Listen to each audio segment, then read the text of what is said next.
창세기 13장을 다 읽었네요. 네. 우리 앞뒤에 계신 분 인사 나눠보시죠. 반갑습니다. 네. 반갑습니다. 오늘 또 하나님의 전에서 함께 말씀으로 은혜 나누고 교제하기 위해 나오신 여러분들을 주님의 이름으로 축복하고 환영합니다. 또 오늘 또 주님께서 부어주실 은혜를 기대합니다. 하나님의 말씀 가운데에서 우리에게 각자에게 주시는 하나님의 놀라신 은혜를 받아 누리는 이 시간 되기를 소망합니다. 사람들이 그래요. 같은 것을 보더라도 각자 다른 결론을 내릴 때가 있습니다. 흔히 예로 드는 거지만, 쉬운 예이지만, 컵에 물이 반쯤 담겨 있는 것을 보면서 누구는 반밖에 남지 않았다고 말하는가 하면 누구는 반이나 남았다고 말하는 그런 상황을 이야기하는 거예요.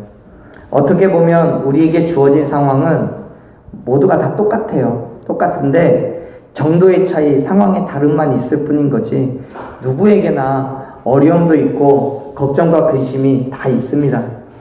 그런 것이 없는 사람은 없죠. 다만 그 일에 우리가 어떻게 반응하느냐가 다른 거예요.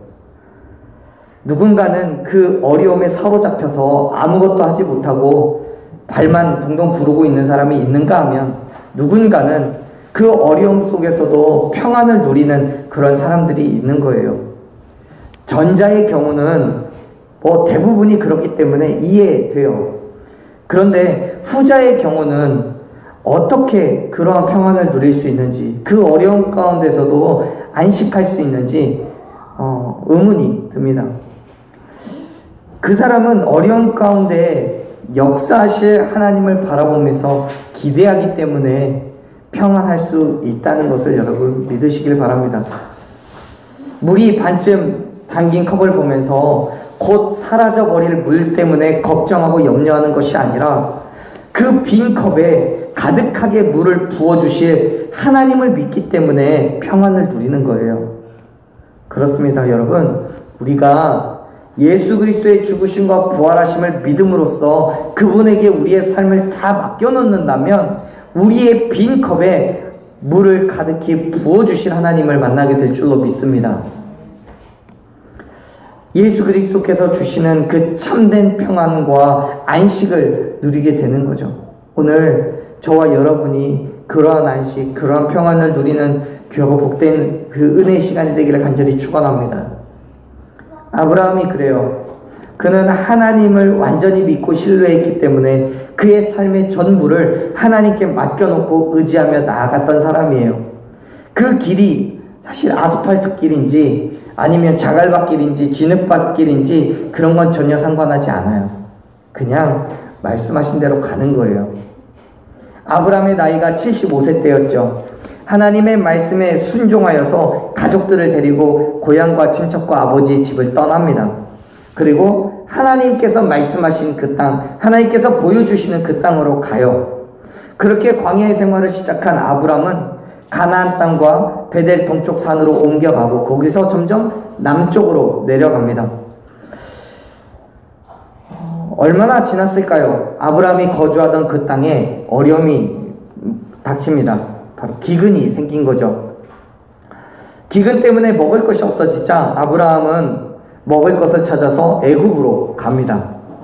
아브라함은 그곳에서 인간적인 생각을 가지고 죽임을 당할 수도 있다는 걱정 때문에 사례를 아내가 아닌 누이라고 속였다가 애굽의 왕인 바로에게 빼앗기는 그런 사건이 벌어집니다.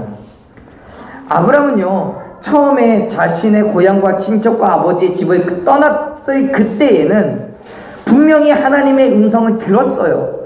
그리고 그 말씀에 순종하면서 떠난 길이었어요. 그런데 비록 기근이라는 이유가 있지만 그럼에도 불구하고 애굽으로 가는 것이 하나님의 뜻은 아니었던 거예요. 전적으로 그가 가지고 있던 인간적인 생각으로 가족의 생계를 걱정하여서 어떻게든 살아남아야 했기 때문에 결정한 것이고 그렇게 애굽으로 내려간 거예요. 아브라함은 하나님의 뜻과는 상관없이 허락하신 그 땅을 떠났습니다. 애굽으로 들어가면서 사라의 아름다움 때문에 죽임을 당할 수 있다는 두려움으로 사라를 누이라고 소개하는 실수를 해요. 물론 당시의 상황을 생각해 보면요, 아브라함이 가졌던 두려움은 충분히 이해돼요. 당시의 사회적 분위기나 윤리적인 상황을 생각해 보면 그럴 수도 있어요. 다른 사람의 아내가 마음에 든다고 멀쩡한 남편을 죽여서 빼앗기도 하고요. 부부가 아닌 다른 남자나 여자와 잠자리를 하는 것이 그렇게 이상했던 때가 아니었던 거예요. 하지만 이해할 수 없는 건 하나님과 동행하는 삶을 살았던 아브라함이에요. 그가 지금까지 자신을 인도하여서 보호해 주신 하나님의 권능의 손길을 여전히 믿는다면 이렇게 부질없는 염려는 하지 않았어야 되는 거죠. 애초에 기근에 대한 걱정부터 하지 않아도 되는 거예요. 더군다나 지금 아브라함이 살던 그 정든 땅을 떠나게 된 것은 하나님께서 아브라함에게 보여주신 것이 있었기 때문이었죠. 보여주시고 비전으로 품게 하신 그 땅이 있었기 때문에 자기가 살고 있던 그 정든 땅을 떠나서 하나님의 말씀에 순종하여서 가던 그 길이었어요. 그런데 견디기 힘든 기근을 인간의 눈으로 보니까 염려가 되는 거예요. 걱정이 되는 거예요. 하나님의 눈으로 보고 그것을 통해서 역사하실 것을 기대하는 것이 아니라 오히려 죄악이 관영한 땅인 애굽을 바라보다가 자기 스스로 죄악의 길에 들어서게 된 거예요. 우리가 믿음의 조상이라고 부르는 아브라함도 그러한 인간적인 잘못을 저지를 때가 있어요. 하물며 우리는 어떻겠습니까? 우리가 다르겠어요? 우리도 하나님을 바라보지 않고 세상을 바라보면 그렇게 되는 거예요. 하나님의 시선으로 세상을 보지 않고 인간의 눈으로 보면 그렇게 되는 거예요. 잘못을 저지르게 되고 이유 없는 두려움을 가질 수밖에 없어요. 사랑하는 여러분, 하나님의 눈으로 바라보십시오. 하나님을 향한 시선을 거두지 마십시오. 인간의 눈으로 바라보면 광야는 두려울 수밖에 없어요. 이 험난한 광야를 어떻게 우리의 힘만 가지고 갈 수 있겠냐고요.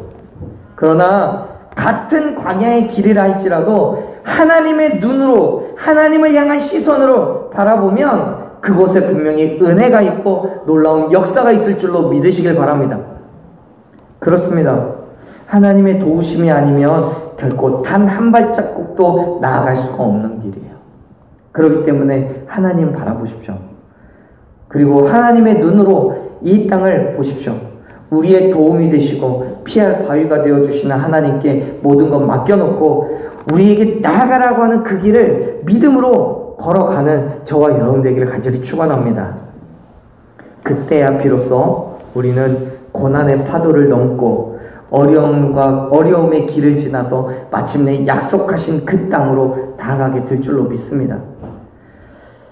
하나님께서 사라를 빼앗은 바로에게 재앙을 내리심으로 인해 바로는 사라와 아브라함을 애굽의 땅에서 떠나게 합니다. 그런데 그냥 보내지 않고요, 많은 재물을 더하여 나가라고 하게 됩니다. 우리 다시 한번 말씀을 읽어볼까요? 우리 함께 읽었던 말씀 1절 2절 말씀을 같이 읽겠습니다. 아브라함이 애굽에서 그와 그의 아내와 모든 소유와 롯과 함께 네겝으로 올라가니 아브라함에게 가축과 은과 금이 풍부하였더라. 아멘. 아브라함이 이전에 애굽에서 얻은 그 사건으로 인해서 본래 가지고 있던 재물에 애굽에서 받은 재물까지 더하여집니다. 그래서 성 2절에서 말씀하는 것처럼 가축과 은과 금이 매우 풍족하게 돼요. 아브라함은 이제 하나님을 의지한다는 것이 무엇인지를 알게 됐어요. 하나님을 바라본다는 것, 하나님의 시선으로 우리의 환경을 바라본다는 것이 뭔지를 알게 된 거예요. 하나님께서 그의 삶에 역사하시고 인도하고 계신다는 강한 확신을 갖게 됐습니다. 그 믿음으로 가족들을 이끌고 베델과 아이 사이에 장막을 쳐요. 그곳은 처음에 하나님을 위하여 제단을 쌓았던 곳이에요. 그런데 그곳에서 아브라함은 또 한 가지 어려움을 만나게 돼요. 성경을 보면 그 어려움에 대해서 이렇게 이야기합니다. 5절 6절 말씀 같이 읽어보겠습니다. 아브라함의 일행 롯도 양과 소와 장막이 있으므로 그 땅이 그들이 동거하기에 넉넉하지 못하였으니 이는 그들의 소유가 많아서 동거할 수 없었음이니라. 아멘. 아브라함도요, 재물이 많아졌어요. 돈과 금도 많아요. 더불어서 그와 조카인 롯도 만만치 않게 재물이 많아졌어요. 뿐만 아니라 그들이 함께 거주하고 있었기 때문에 아브라함의 목자와 롯의 목자가 서로 자신의 가축에게 먹일 물과 풀을 놓고 더 좋은 것을 먼저 먹이겠다고 다투는 거예요. 이 다툼은 목자들 뿐만 아니라 아브라함과 롯의 관계에도 큰 장애가 되었습니다. 결국 아브라함은 결단을 하고 롯과 헤어지기로 생각합니다. 그리고 이야기를 하죠. 8절 9절 읽습니다. 아브라함이 롯에게 이르되 우리는 한 친족이라 나나 너나 내 목자나 내 목자나 서로 다투게 하지 말자. 내 앞에 온 땅이 있지 아니하냐. 나를 떠나가라. 내가 좌하면 나는 우하고 내가 우하면 나는 좌하리라. 아브라함은요, 롯과 헤어지기를 작정하고 롯에게 먼저 어디로 갈 것인지를 정하라고 해요. 네가 우하면 나는 좌로 하고 네가 좌를 하면 나는 우를 하겠다라고 이야기를 하죠. 양보하는 거예요. 지금도 그렇지만 장자의 권위가 어느 때보다도 높았던 당시에 윗사람이 아랫사람에게 양보를 한다는 건 결코 쉬운 게 아니에요. 그럼에도 불구하고 아브라함은 양보해요. 왜요? 아브라함의 마음 가운데는 롯을 향한 하나님의 긍휼하심이 있었기 때문에 그래요. 그리고 그 무엇보다도 하나님을 향한 절대적인 신뢰가 있었어요. 앞서서 아브라함이 지극히 인간적인 생각으로 그리고 염려함으로 하나님을 의지하지 못하고 저질렀던 애굽에서의 그 실수를 깨닫고 애굽 땅에서 나오자마자 그가 한 일은 뭐였냐면 하나님께 제사한 거였어요. 예배했다는 거예요. 4절에 그렇게 기록되어 있잖아요.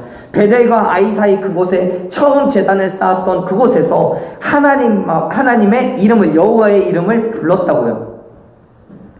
그동안에 그가 잘못했던 그 모든 죄를 회개하는 거예요. 그리고 이제는 정말로 하나님만을 의지하며 살겠노라고 다짐하고 있는 거예요. 그 다짐으로 조카에게 나아갈 그 길을 선택하라고 양보하는 거죠. 상관없어요. 아브라함은요, 롯의 결정으로 인해서 자기가 동으로 가든 서로 가든 북으로 가든 남으로 가든 아무런 상관이 없는 거예요. 왜요? 그가 가는 그 길 속에 하나님께서 동행하시고 인도하시고 역사하시고 인도해 주실 것을 분명하게 믿었기 때문에요. 아브라함에게는 좋은 곳으로 가고자 하는 마음이 왜 없었겠습니까? 이왕이면 좋은 곳, 이왕이면 평안한 곳 구하겠죠. 그러나 어느 쪽이든 먼저 선택하고 나서 그곳을 하나님께서 내게 주었노라고 이야기하고 롯에게는 반대쪽으로 가라고 할 수 있는 거예요. 하지만 아브라함은요, 그러지 않아요. 롯에게 먼저 다 모든 선택권을 주고 그곳이 어느 곳이든 그곳과는 정반대의 곳으로 자기가 가겠다라고 말하는 거예요.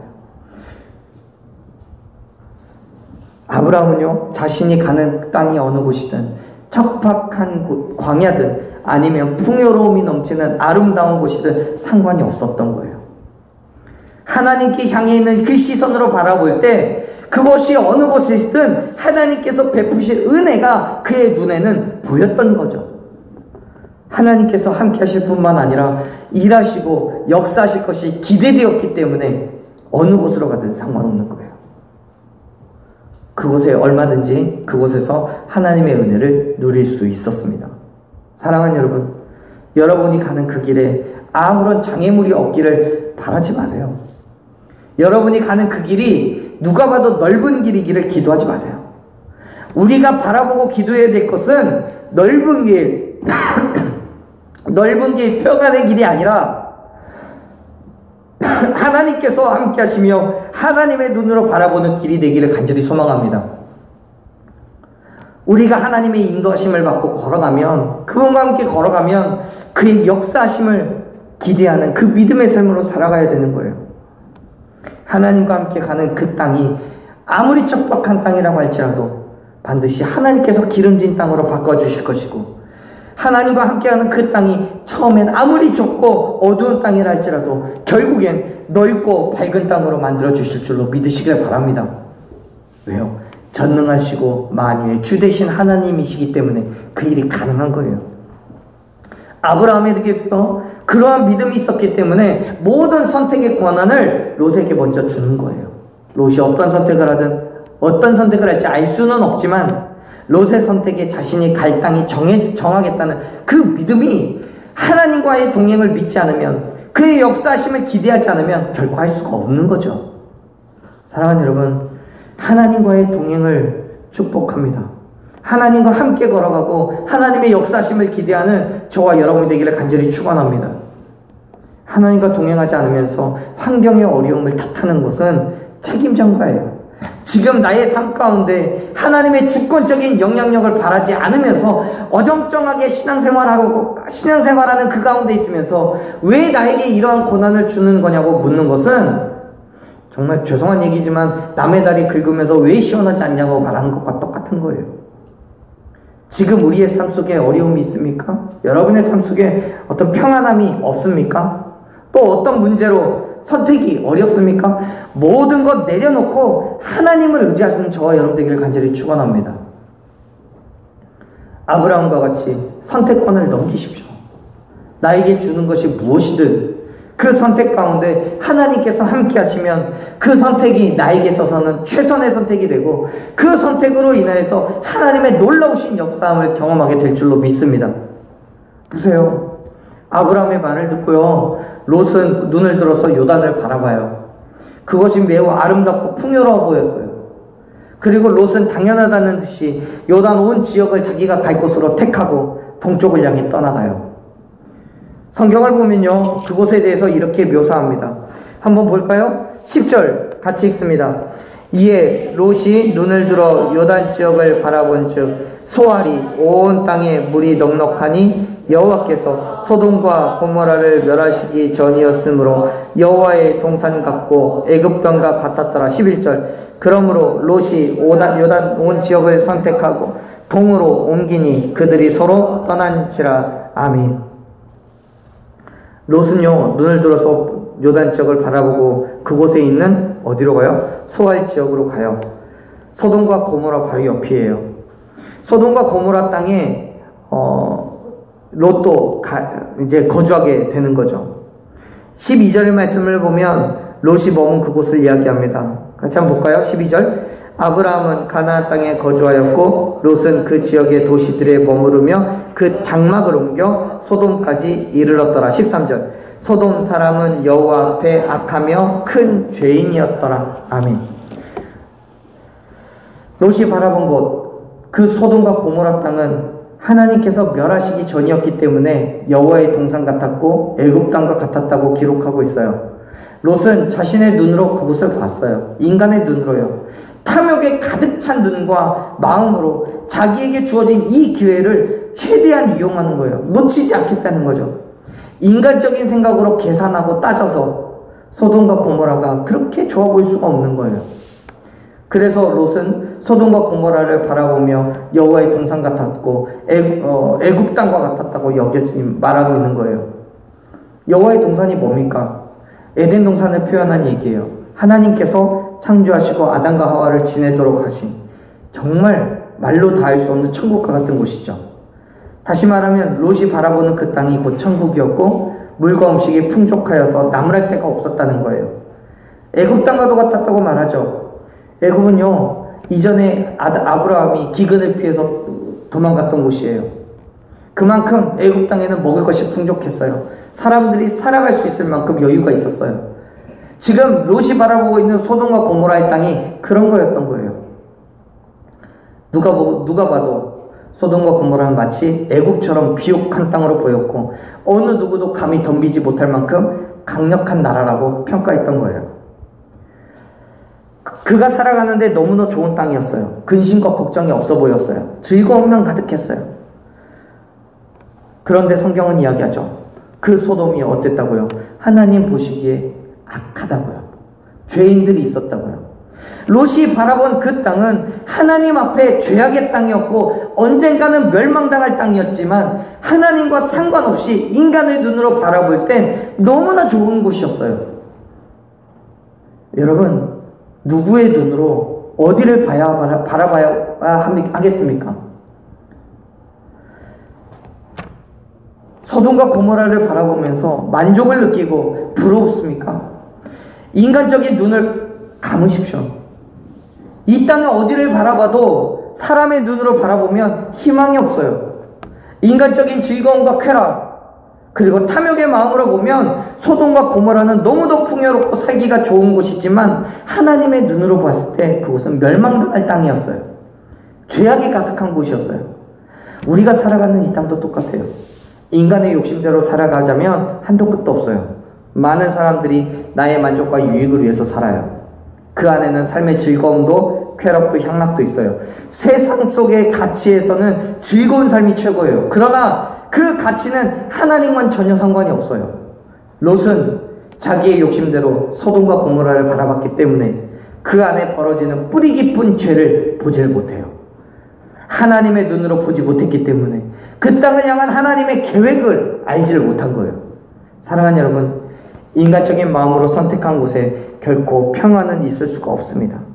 혹 지금은 평안한 것처럼 보여도요, 그곳에 하나님께서 계시지 않는다면 소돔과 고모라처럼 언젠간 멸망당하게 될 땅임을 믿으시길 바랍니다.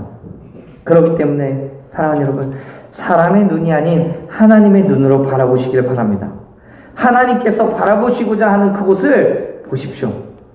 그곳에 하나님의 계획하심이 있고 그곳에 하나님의 축복이, 은혜가 있는 거예요.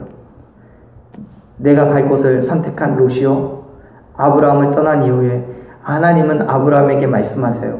뭐라고 하십니까? 14절 말씀 읽어볼게요. 롯이 아브라함을 떠난 후에 여호와께서 아브라함에게 이르시되 너는 눈을 들어 너 있는 곳에서 북쪽과 남쪽 그리고 동쪽과 서쪽을 바라보라. 아멘. 14절 말씀 보면 하나님께서 말씀하죠. 너는 눈을 들으라.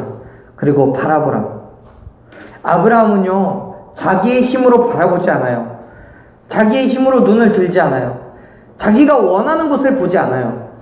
하나님께서 아브라함에게 지시하신 곳을 바라봤고 하나님께서 원하신 그곳을 본 거예요. 그리고 하나님의 축복의 약속을 들어요. 어떤 축복을 줍니까? 15절부터 보면요, 이렇게 얘기합니다. 15절 읽어볼게요. 보이는 땅을 내가 너와 내 자손에게 주리니 영원히 이르리라. 16절 내가 내 자손이 땅에 티끌 같게 하리니 사람이 땅의 티끌을 능히 셀 수 있을진데 네 자손도 세리라. 17절 너는 일어나 그 땅을 종과 횡으로 두루 다녀보라. 내가 그것을 네게 주리라. 18절 이에 아브라함이 장막을 옮겨 헤브론에 있는 마므레 상수리 수풀에 이르러 거주하며 거기서 여호와를 위하여 제단을 쌓았더라. 아멘. 하나님께서는요, 아브라함에게 바라봐야 할 곳으로 바라보라고 하신 그곳이 광야였습니다. 롯이 택한 곳보다 훨씬 척박했고요, 살아가기에 힘이 든 땅이었어요. 그러나 그곳을 하나님의 시선으로 바라보고 하나님을 의지하여 나아갔을 때 아브라함은 육체적으로는 손해가 보았지만 하나님의 기적을 경험하게 된 줄로 믿습니다. 우리가 하나님의 눈으로 바라볼 때 하나님께서 역사하시는 거예요. 이 척박한 광야의 길을 걸어가며 사람의 눈으로 바라보고 평가하지 마세요. 그 길에 하나님께서 어떻게 역사하실지, 어떤 축복과 은혜를 부어주실지를 아무도 몰라요. 늙고 힘이 없는 아브라함에게 땅의 티끌과 같은 많은 후손을 약속하신 하나님이세요. 세상에 단 1%의 가능성도 없는 그 일을 약속하신 하나님이에요. 그리고 아브라함이 믿음으로 하나님의 눈으로 그 땅을 바라보고 나아갔을 때 그 약속을 이루시고 역사하셨음을 우리는 알고 있잖아요. 그렇다면 여러분, 지금 저와 여러분에게도 동일하게 역사하고 계신 줄로 믿으시길 바랍니다. 아브라함에게 역사하신 그 하나님이 지금도 이곳에 계시고 저와 여러분 가운데 함께하고 계시며 크고 놀라우신 은혜와 축복을 부어주고 계신 줄로 믿으시길 바랍니다. 지금은 척박하고 고난과 고통이 있는 땅처럼 보일지라도 하나님께서 함께 하시며 그곳 가운데 역사하시면 그 땅이 변하여서 상상할 수 없는 옥토로 변하게 될 줄로 믿으시길 바랍니다.